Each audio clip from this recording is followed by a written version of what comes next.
Was work a bitch today or what?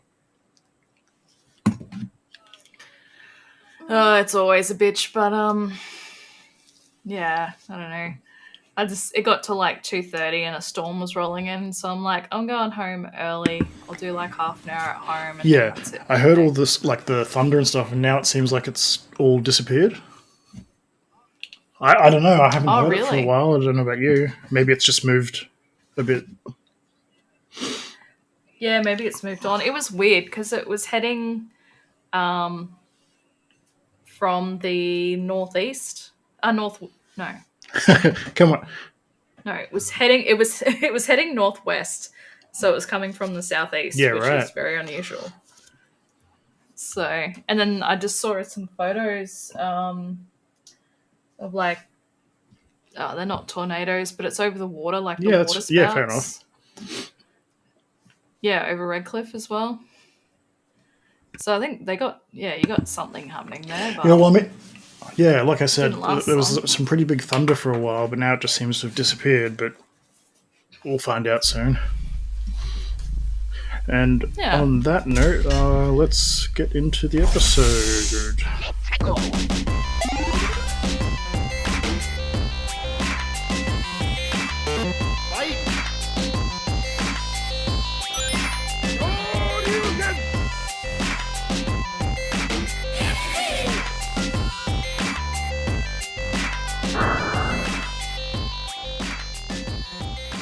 You were almost a jibble sandwich. Welcome to the second episode of the Dirty Potatoes podcast. How are we doing? Hells yeah. Oh, you talking to me?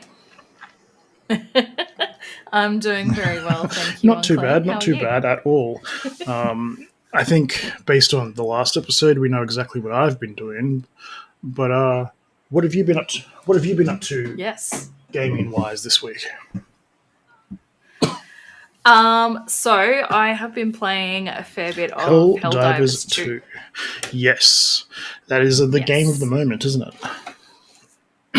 Everyone's It really getting is, into it, and considering how high profile it is, it's not as polished as you would expect, but that it kind of works in its favor, I think.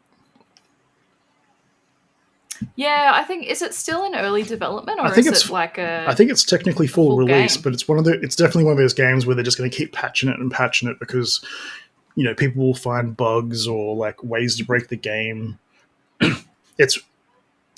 Yeah, well, I already know about the armor. Apparently, doesn't matter what kind of armor you wear, you sort of get the same same rating out of it. It just affects how quick you are. Crappy armor, slow. Perfect. As soon as I found that out, the next time I played, I went from medium to light armor. Yeah, I think I'm still on medium, but just because I want the benefit of it, and I don't mind that much to not being able to run. I mean, it's definitely beneficial, but it's not like I'm that much slower. It just having extra grenades or med packs is definitely a good thing. Okay, well, that's something I didn't know. Do you get that with you just got to look at the description of the armors, and like each one, like some have no benefits, but some have some kind of like a some kind of bonus to it, and okay. Yeah, I think next time I get on, I'll have to get on before the guys jump on and actually look. Yeah, that's what I sort of did the last time I played, because I played like a mission or two by myself, and I just kind of went through all my stuff and whatever. And what I noticed is that the different armors and stuff are definitely designed, because like there's no actual rolls in the game, but you know, if you've got like 2 extra med packs for the mission, then you can sort of feel like a medic role, where if people run out of their med packs, you can run around and, you know, do that. Extra grenades means you can focus on closing up the bug holes and stuff like that. So it's like, it doesn't make it like, you know, you're not fully being like a medic or a whatever, but you're definitely like you kind of fill a role when you play the game anyway. So if you can pick armor and stuff to help complement that, I think that's what they're going for with it. Yeah, cool. Yeah, well, I've definitely been one of the players that will grab like the supply pack and have the extra like ammo and medical stuff. Full support player. So like so maybe extra med packs would be handy for you if you've got that armor unlocked. Yeah, it's in the free battle pass thing. So okay, cool. Yeah, because like playing, well, you know what our friends are like. Like you jump on and then it's like straight away, all right, let's jump in, and you barely have time to update your guns and stuff. And you're like, I think sometimes they're running on they've only got so much time to play like one or two missions, so like they don't want to waste it fucking around looking at stuff. Plus Bastion plays a lot on his own, so he's probably looking at all this shit then and then like optimizing it for when he plays with us. That would be the smart thing to do.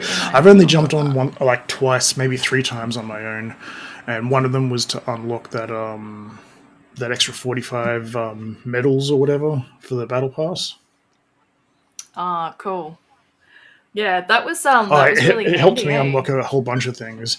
But I am finding now that I kind of understand how the missions work better, it's not actually that hard to update your battle pass, because there's usually a cluster of missions on each in each area on each planet, and if you do all of the missions, whether it's 2 or 3, I think some of them even have 4, then like you get 1, then 3, then 5, then 8 like medals, and like most of the missions don't take that long. Well, I mean, I guess they've got a 40-minute timer on them, but some missions you can finish. Like I've had missions finished and we've still got like 80% of the time left on the map, so it means we only took like 10 minutes or so.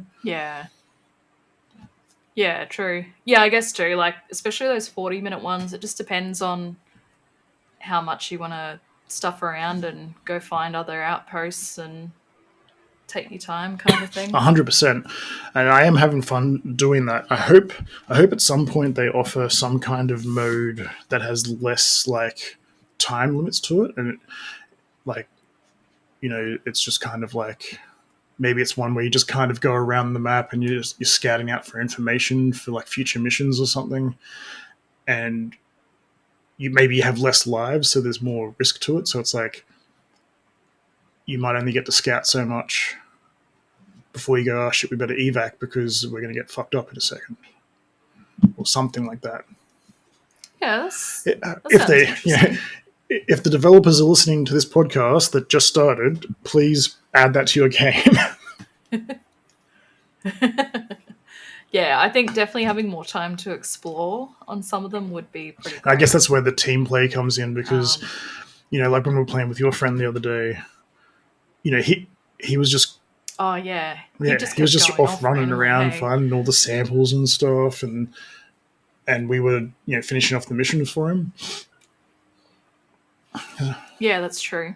So yeah, multiplayer definitely has its benefits absolutely in that way as well. I know you've played it a lot more than I have, but when the first time I jumped in just to give it a go, after you guys peer pressured me into it. I wouldn't say that. I don't think it wasn't too hard. Once I realized I had the money for it, I was like, okay. But not knowing anything about the game really other than a little bit of how it plays, I was like, I'll just do this mission. I chose an automaton mission first, and had no idea what type I was choosing. Oh. And even though I was playing on the trivial difficulty, coming into it with absolutely no idea on how to play, I was just like, I think the only reason I didn't finish the mission was because it took me way too long to figure out that I had to open the doors to let the scientists out.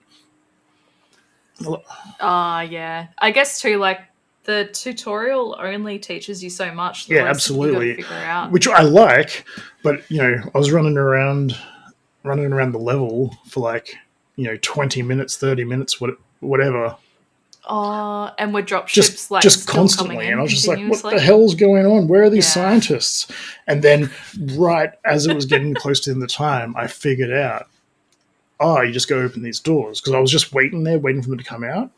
I just didn't happen to get close enough to see that you can press them. Yeah. So then I went back in to the mission like straight away, and then finished it fairly easily. I still died a couple of times, being only my second time playing, but yeah, finished it real easy. Yeah. Yeah, and I jump on once or twice. I've jumped on once or twice since then on my own, just to play on Trivial, just to get a feel for some of the weapons and new things that I've unlocked. Yeah, sick. Yeah, there's still stuff I haven't tried that I've unlocked at the moment. So, but yeah, also friendly fire. How fucking good is that? Oh, the amount of times. I enjoy it. The only thing that was bothering me about your friend when we played with him the other day was when we were throwing down the turrets, and he was just throwing them in the middle of where we were fighting. And I'm like, I know. Even I was like, why I get it, are you doing but also that? just throw it around behind a building or something where it can still attack a bunch of shit. But is it not going to shoot me in the head? Yeah, I've noticed too. Just having it like not on the same level ground as you can make a big difference too. Like if it's just a bit lower down a hill. I think one or two of them don't shoot up high; they only shoot like on the same level, or something like that. Or maybe it's just the angle, just like it shoots over your head and not into it. Yeah. Oh my! I've died by so many turrets. Especially the autocannon turret. Like the other ones will kill you, but you can kind of get a chance to get out of the way. But the autocannon, it just fires one big powerful shot all at once. And if you happen to be getting attacked by an enemy the moment it shoots, you're going to die.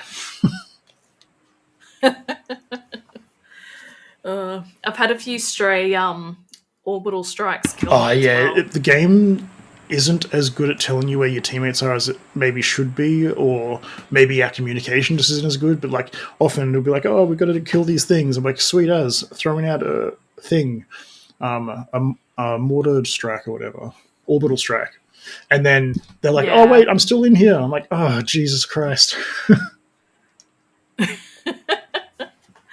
I reckon it's half. Half of it's like not us. Like us not listening to each other. Yeah. We're too busy doing something.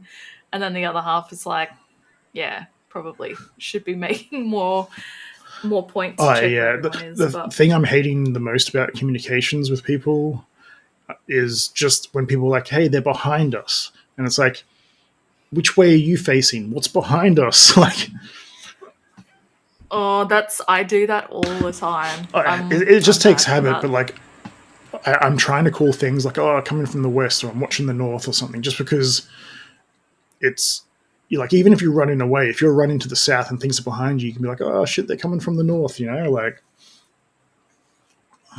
True.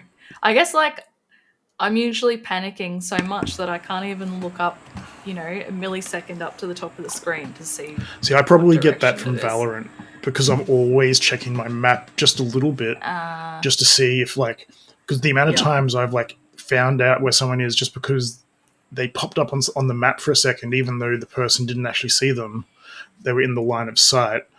So I'll be like, oh shit, one's pushing. I'm like, oh, they're all on A, and then oh wait, what's that? No, actually, one's mid. Those sneaky buggers.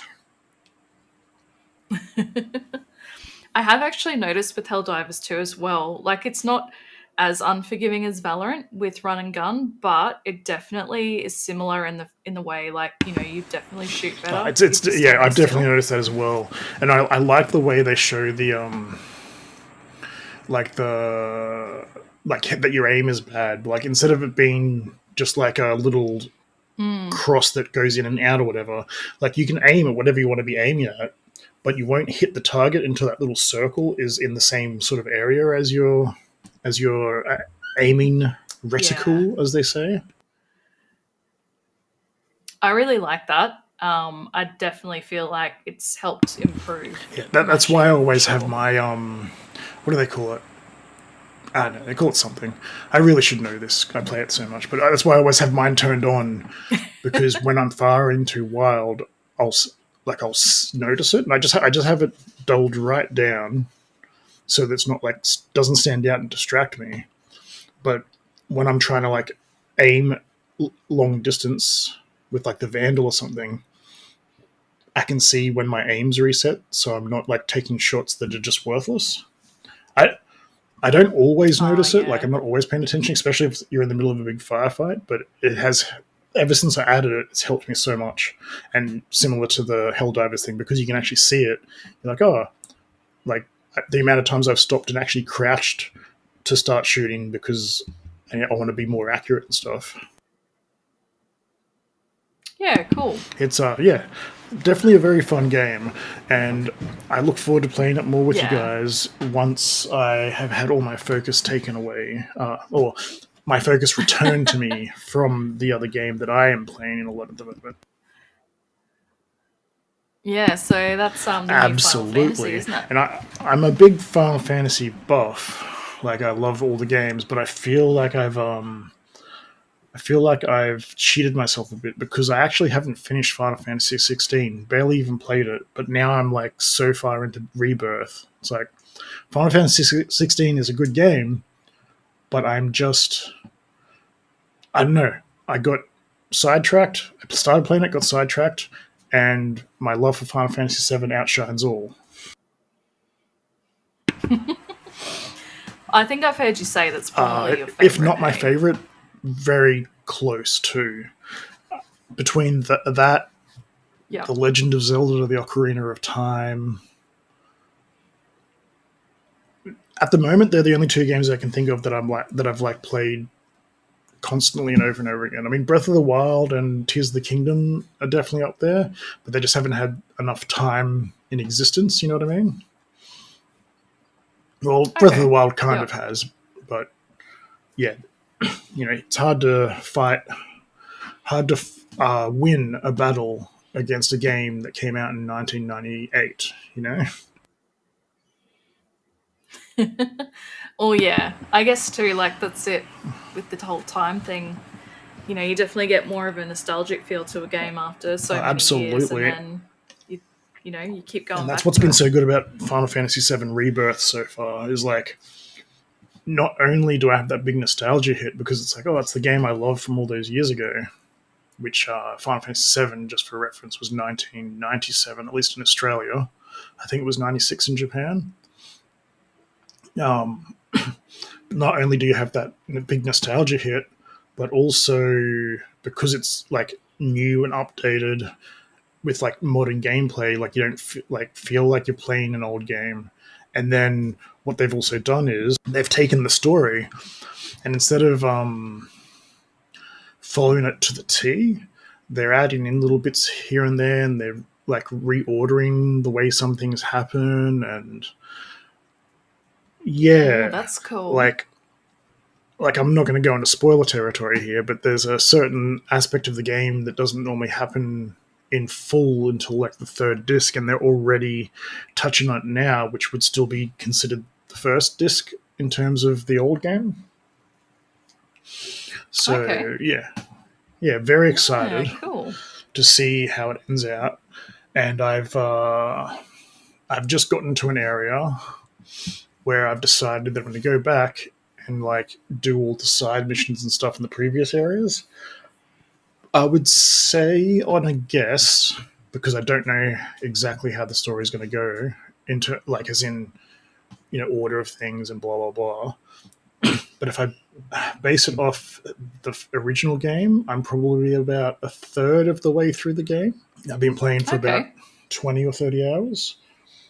I'd have to double check. Yeah, nice. And, maybe half of that has been story, and the rest of it's been me doing side missions and other various content that is in the game.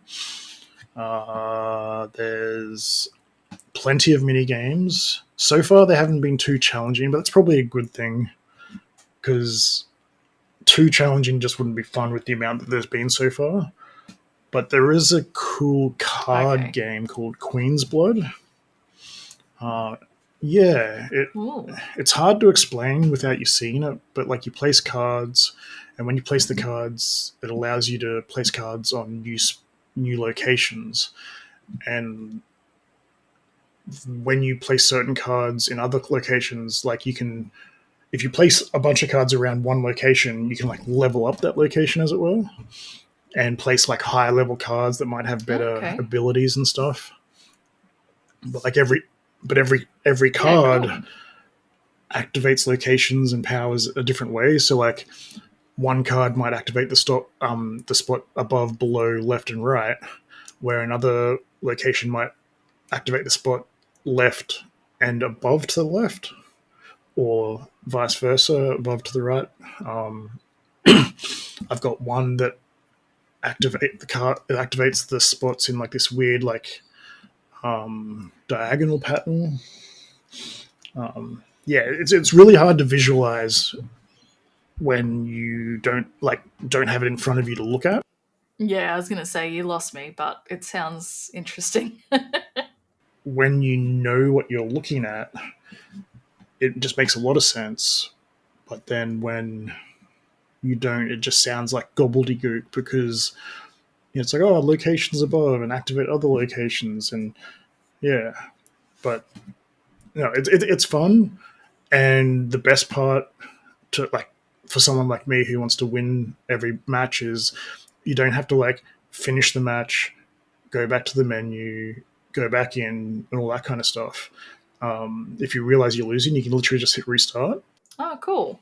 Sort of like cheat yourself back. Yeah, because I mean, there is an element of chance to the game, because like, like other card games, you only say draw, I think it's 5 cards to start with out of 15. So every turn you draw another card. So like sometimes you just don't get the cards that you need to win. So you just restart. And I have a feeling on hard mode you won't be able to do that. But okay, yeah. even if you can, it would make sense, because the worst thing about previous games that had card games in them was that like you could see you're going to lose. Like you're like, fuck, there's no way I can win. You would have to end the thing, have a loading screen to like say that you've lost, loading screen to go back to the main game. Then you'd have to like challenge the person again, another loading screen to, like, you know what I mean? It would just yeah, a lot of it takes up a lot of time. Tedium, as it were. So the fact that they've done it like this, it's like, yeah, like at the end of the day, even if you couldn't do the restart thing, you're going to do the same thing anyway. So why not just make it easier for people? And they're just going to like there's been a couple of people I've fought where like legit I've had to restart it maybe 5 or 6 times just so I can get that right card combination coming through. Because like you'll see them place a card, you'll be like, oh yes, I put one here, and then if and they counter with a thing, and you're like, okay, sweet, as long as I get one of these cards coming soon, I can counter that over here, and then it doesn't come, and like you can literally lock yourself out of being able to play locations with the way some cards work. So like sometimes sometimes that happens and there's like nothing you can do about it, and then all of a sudden the other player just wins because you didn't get the right cards. But when they come out just right, your game plan is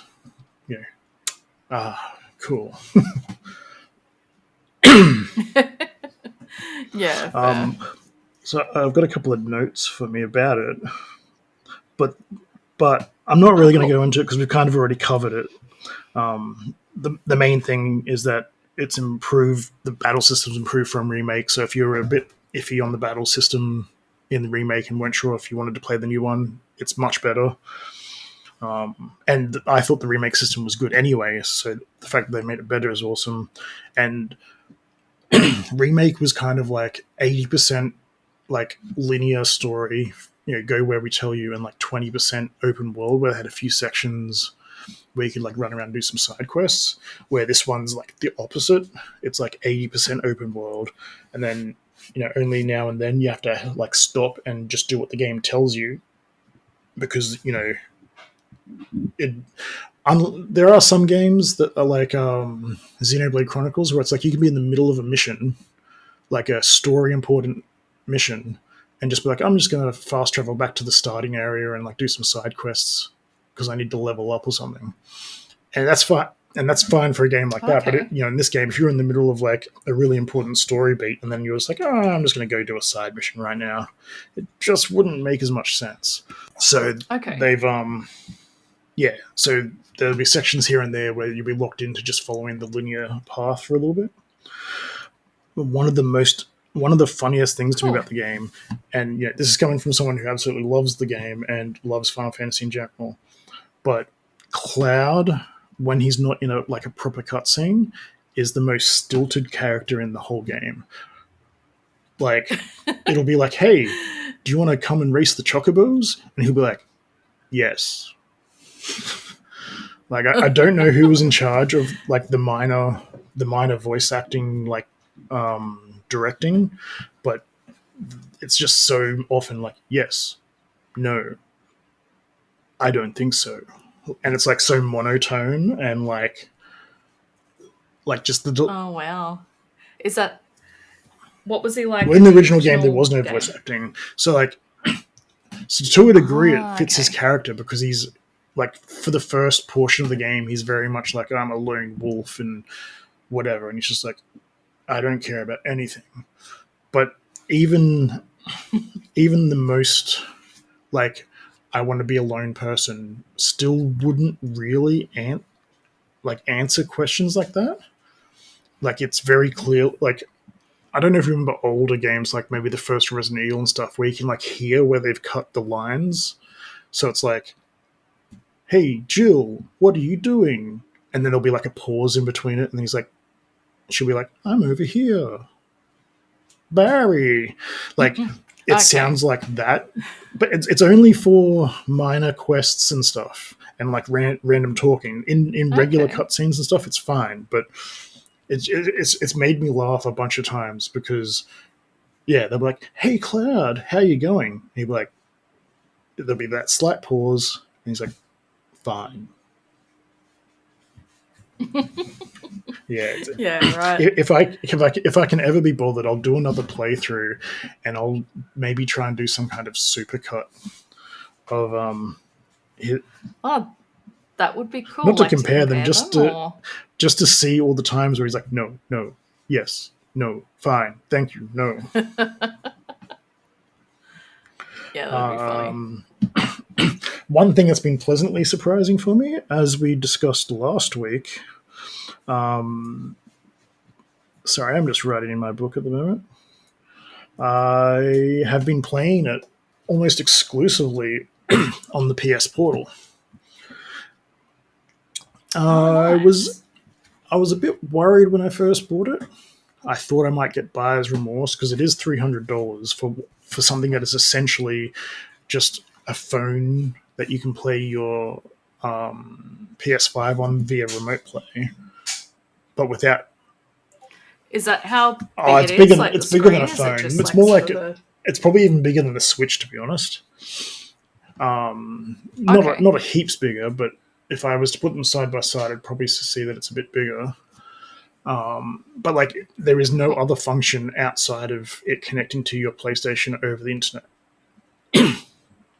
So I was very concerned that I would buy it, and then it would be like, buyer's remorse.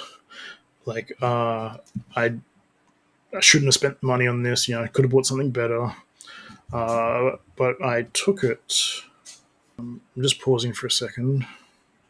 I don't know if you can hear it, but I can hear my daughter doing something, so I'm just going to go and stop. Fuck, I was gone for a bit. So I thought I was going to have buyer's remorse with it, but it's actually done me a lot of good. I've probably played my PlayStation, well, not probably, I've definitely played my PlayStation more via the Portal than I have just on a TV and stuff, because I can let my daughter watch the TV, and play it. I can be in bed playing it like before before I go to sleep. I can work on crappy little trophies that take time or something while I'm watching a TV show.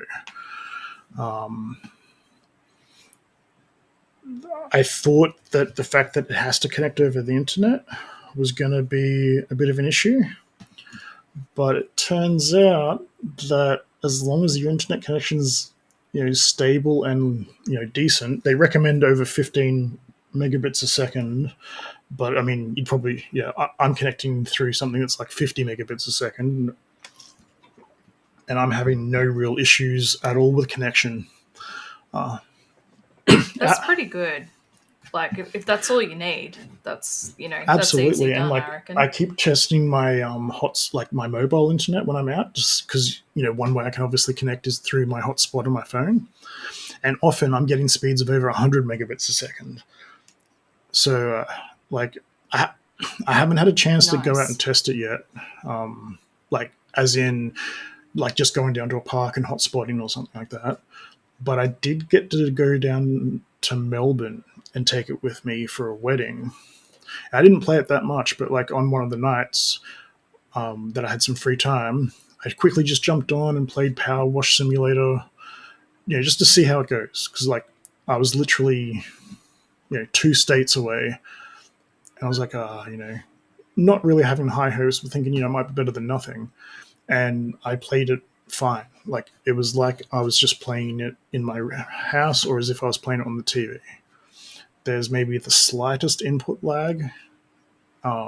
So I tried to play Rocket League via the portal, and it seemed fine for the most part, but there was just something off. When you've played a game like that enough, the timings and everything like that, and there was just off timing and everything to the way I was playing. So I think the fact that I'm connecting to it through the internet, plus I'm using the internet to connect to the game, and it's definitely the kind of game where you need quick reflexes and stuff. I think it just wasn't quite handling it, but I will give it another go. It could have just been also that I've been playing on the Switch so much for Rocket League, and going back to a PlayStation controller just felt awkward. But I don't think that was it.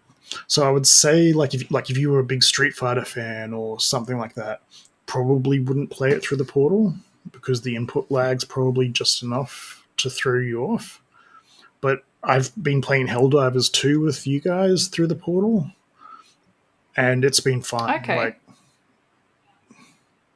Yeah, I honestly haven't noticed anything with you sort of running behind. Except for that one time that I was just standing in the middle of the field for 5 minutes.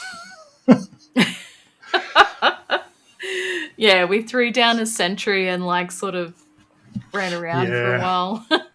Not getting too far away from you. For the listeners, I transported my PlayStation 5 recently, and I had the HDMI cable still in the HDMI port without realizing, so I think I've done some damage to it.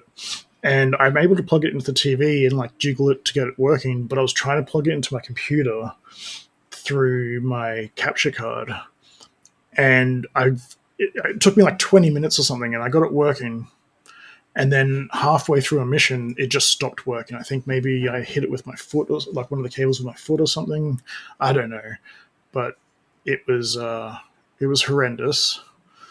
And as Potato said, they threw down. I was just standing in the middle of the field, and they threw down some sentries to help me, and just hoped to God that the sentry didn't kill me as well.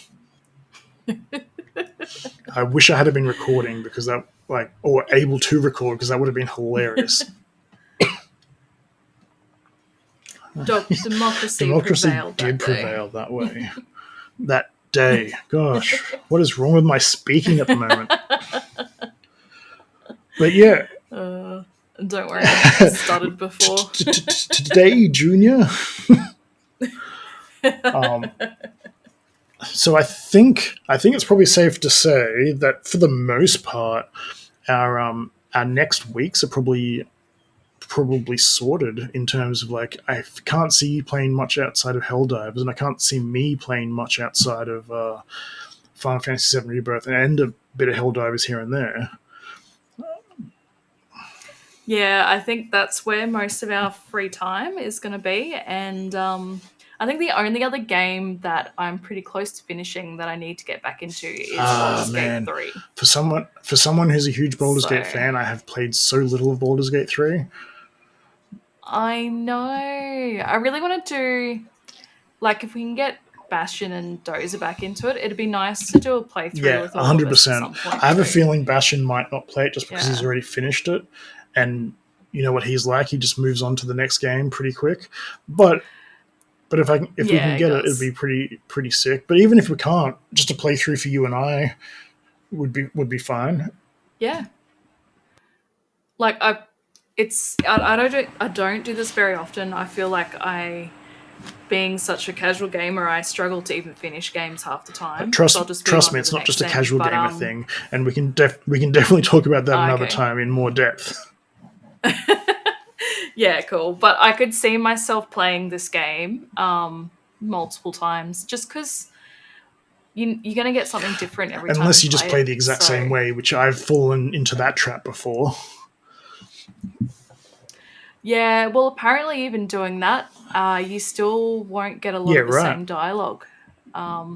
So yeah, it's literally going to be different every time you play. That's definitely very good. Yeah. I've played games in the past where they're kind of like that, but like if you're making the same decisions and doing things in the same sort of order, like even though it's slightly different, it's not really different enough. But you know, it would definitely be good to test out. Okay. And once you've finished it, it'll be a good thing because you're like, oh, this didn't happen last time, even if we did it the exact same way.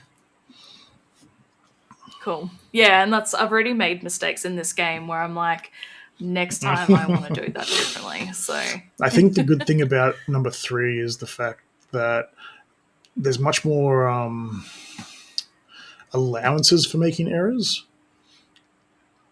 Yeah, that's it. Like it doesn't matter what you choose. It might change the outcome of some things, but exactly. But in the first 2 games, if you did things like the wrong way, it was a bit more like a regular game. You could like cut off quests or like lock out characters and stuff.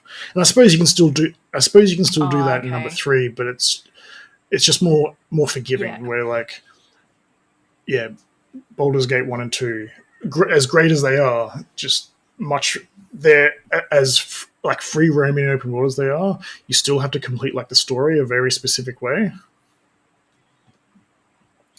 Yep, that was actually one of the mistakes I made in number 3. I don't think there's a lot of it, but yeah, there is in Act 2. I did a quest line first, which I should have done after another one, and just the way they were on the map, I didn't realize I had to do the other one first. I thought it was just like I do it as I get to it.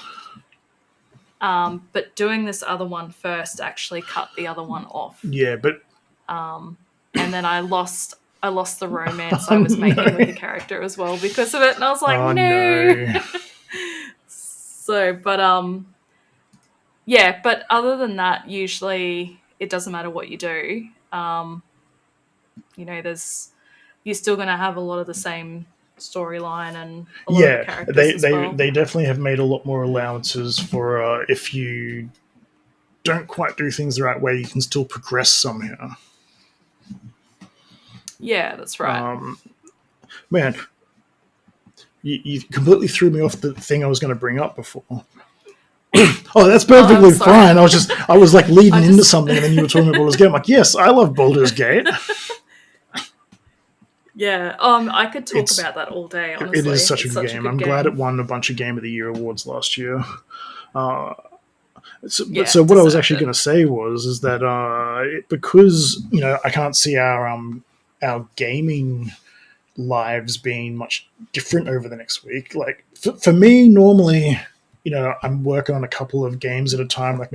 Like normally I'll be working on like say a game like this.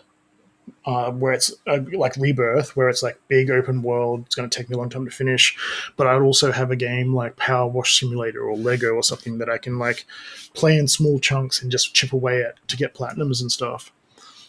But because I love Rebirth so much,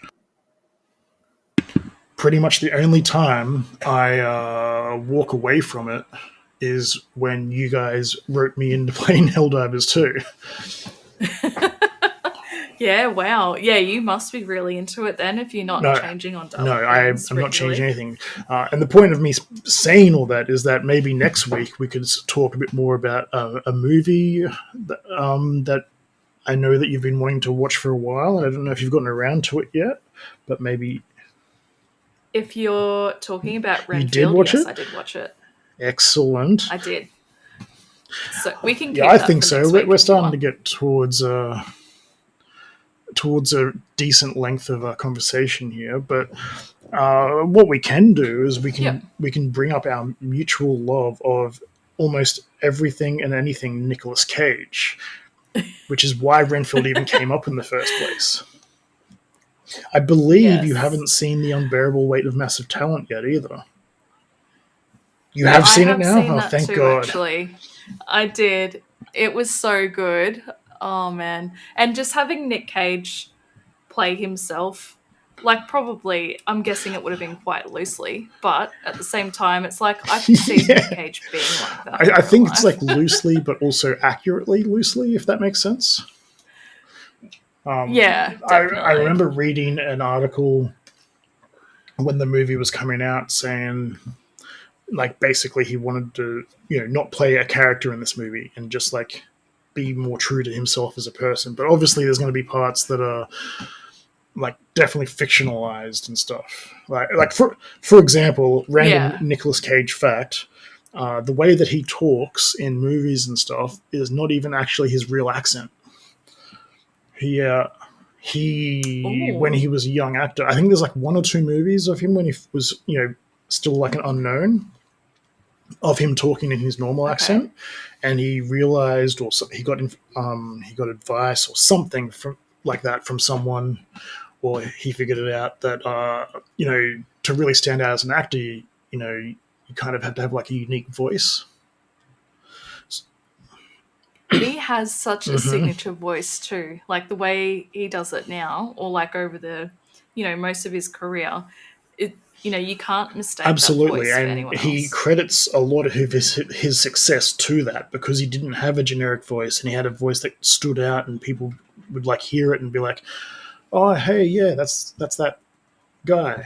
And the other thing being obvious to me is that his name is actually Nicholas something Coppola.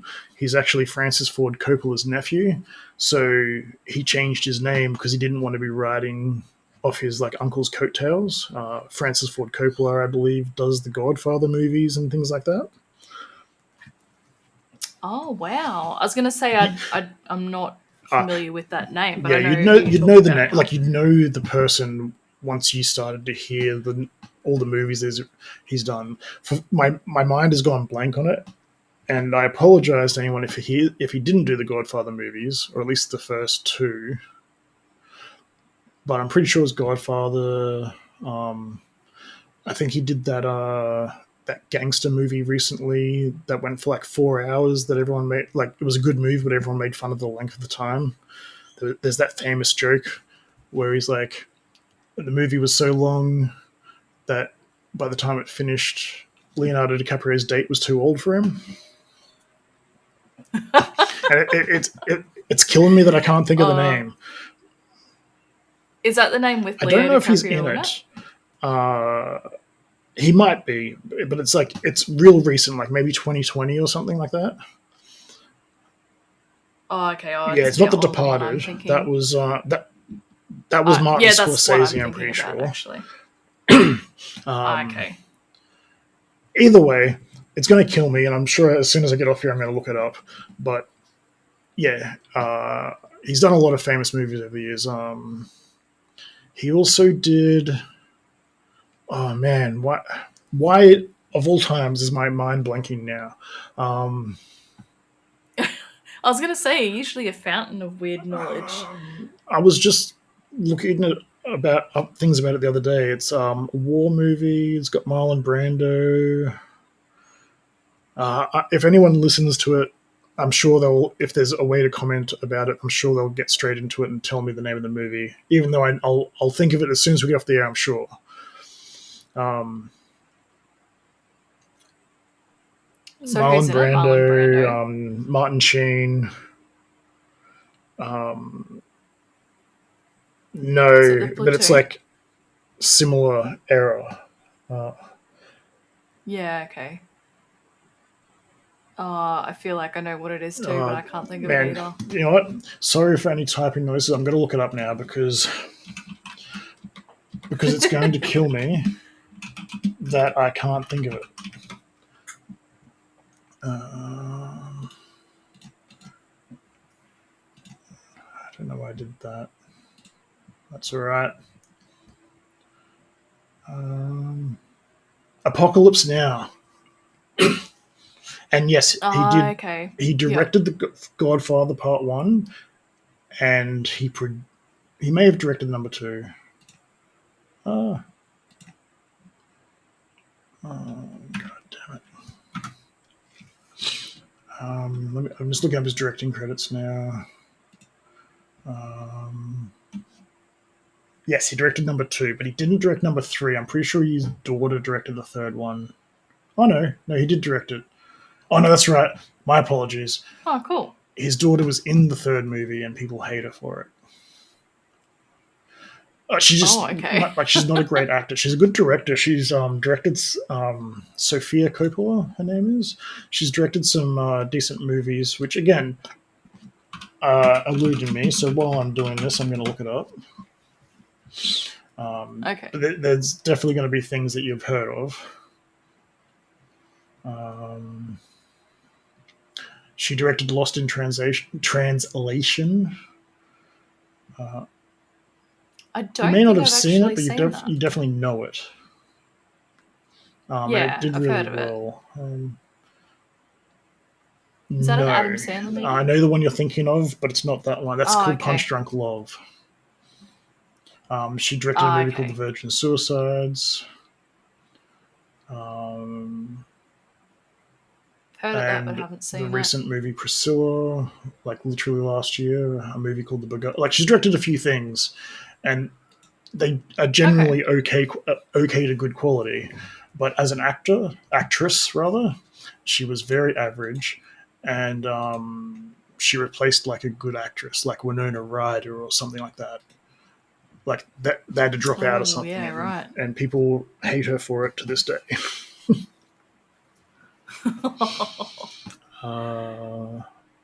Yeah, big oof. Big oof. And after all that, I think I've lost any point I've had. So I think it's probably a good time to wrap the episode up. And I reckon what we should do, if we haven't already made that clear, is we should either re-watch Renfield between now and next week. Actually, you know what? At least I'm going to rewatch it because I haven't watched it since it first came to Netflix. So it'd be good to get a refresher and I can write some notes while I'm watching it. Yeah, I feel like I only watched it like 2 days ago, so I might write some notes for the next recording. And I might also watch just another couple of random movies of his that I either haven't seen or haven't seen for a long time. I'll send you some messages on if I have a look on Netflix of what he's on. And okay, cool. Before we get into too much more discussion, let's end the episode there. And next week we'll be talking Renfield, Nicolas Cage, and who knows what else. Have fun, guys, and keep gaming, keep watching those awesome movies, and we'll see you next week. Thanks, guys. Bye-bye. Perfect.